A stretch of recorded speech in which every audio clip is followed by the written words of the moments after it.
Bonjour à tous. La paracha de cette semaine, paracha de Vaïra, la paracha nous parle des plaies que les Égyptiens ont subies.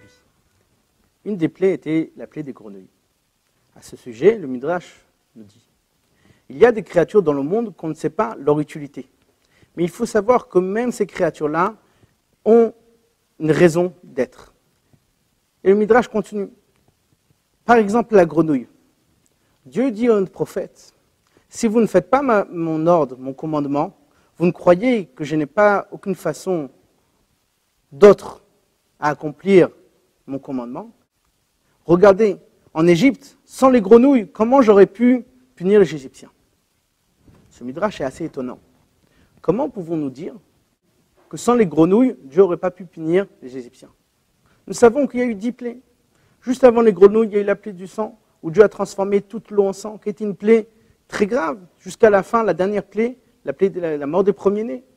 La grenouille, quelque part, était une toute petite plaie. Comment pouvons-nous dire que sans la plaie des grenouilles, Dieu n'aurait pas pu punir les Égyptiens? Premièrement. Deuxièmement, comment pouvons-nous dire que s'il n'y avait pas les grenouilles, Dieu n'aurait pas pu punir les Égyptiens? Dieu a toute autre façon pour punir les Égyptiens. Il n'est pas limité. La réponse est la suivante. Le but des plaies que Dieu a envoyées aux Égyptiens n'était pas pour les punir. Dans la Torah, rarement on trouve une punition pour punir.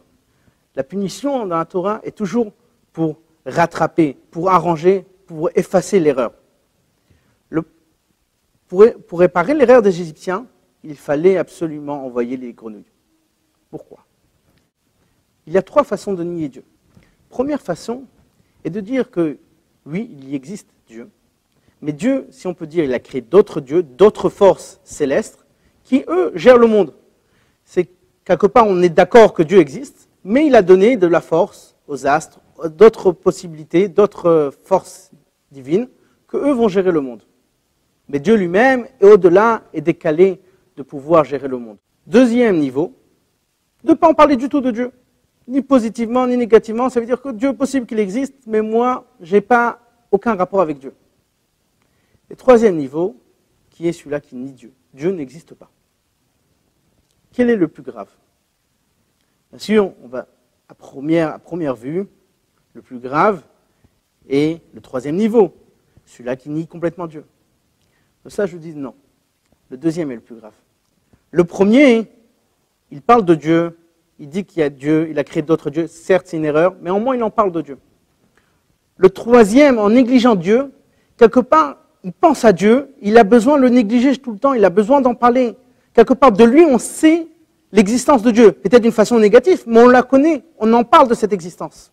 Le deuxième, qui n'en parle pas du tout de Dieu, il dit peut-être Dieu existe ou il n'existe pas, mais moi, je n'ai aucun rapport avec lui, c'est le plus grave. Parce que lui n'en parle pas du tout de Dieu.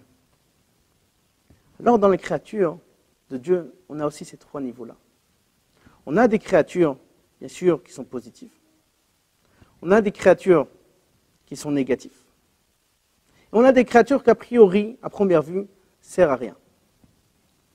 Créatures positives, c'est des créatures qui peuvent ramener du bien à l'homme. Créatures négatives, c'est celles qui peuvent punir l'homme. Et créatures qui n'en font rien. C'est quelque part comparé à ces 3 niveaux-là.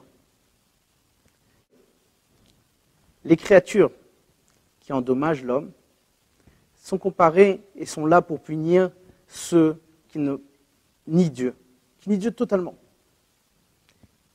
Les créatures positives sont là pour amener du bien à la personne, pour amener à ceux qui parlent de Dieu. Les créatures, a priori, qui n'ont rien, aucune utilité, eh bien, ceux-là sont là pour punir les personnes qui n'en parlent pas du tout de Dieu. Ils ne sont pas là pour punir, comme on l'a dit, le but, il n'est pas de punir. Le but, il est de montrer à ces personnes-là qu'il y a un Dieu qui existe. Et c'est pour ça que les Égyptiens ont été punis que par la grenouille. Cette grenouille qui, a priori, ne ramène ni du bon ni du mauvais.